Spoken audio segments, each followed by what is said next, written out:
আর খেলায় মগ্ন শিশুকে সরাসরি বাধা না দেওয়া। খেলায় মগ্ন একটা শিশু খেলতেছে, বাচ্চাদের সাথে সবাই একসাথে, বাচ্চাদের খেলা দেখলেও সুন্দর লাগে, ছোট্ট ছোট্ট বাচ্চারা, হঠাৎ গিয়ে বাধা না দেওয়া। এই তুই কার ছেলে, এরকম না বলা। আস্তে, যদি ওরে প্রয়োজন হয় আস্তে সরাইয়া দেন, কিন্তু প্রথমে গিয়ে যদি ডাইরেক্ট বাধা দেন ওর মেধায় সমস্যা দেখা দিতে পারে।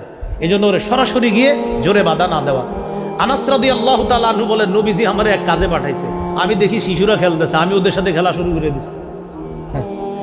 নবীজি আমারে খুঁজতে খুঁজতে বাইরে হইছে, আরে এতক্ষণ আগে পাঠাইলাম, কোথায় গেল?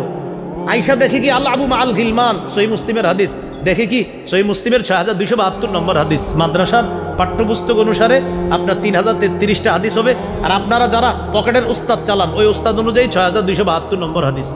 এই হাদিসের মধ্যে আছে, হযরত আনাস রাদিয়াল্লাহু তাআলা আনহু বলেন, আমি বাচ্চাদের সাথে খেলাধুলা শুরু করলাম। নবীজি আসছে, আসার পর দেখে আমি খেলতেছি। নবীজি আমারে ডাইরেক্ট বাধা না দিয়ে কি করলেন? সাল্লামা আলাইনা, আমাদের সব শিশুদেরকে নবী একটা সালাম দিলেন।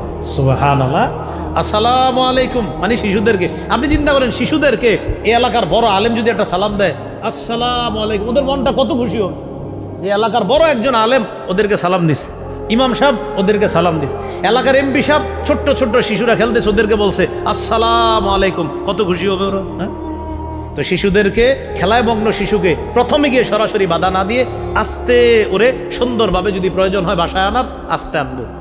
আল্লাহ আমাদেরকে এই অধিকারটা মনে রাখারও তৌফিক দান করেন।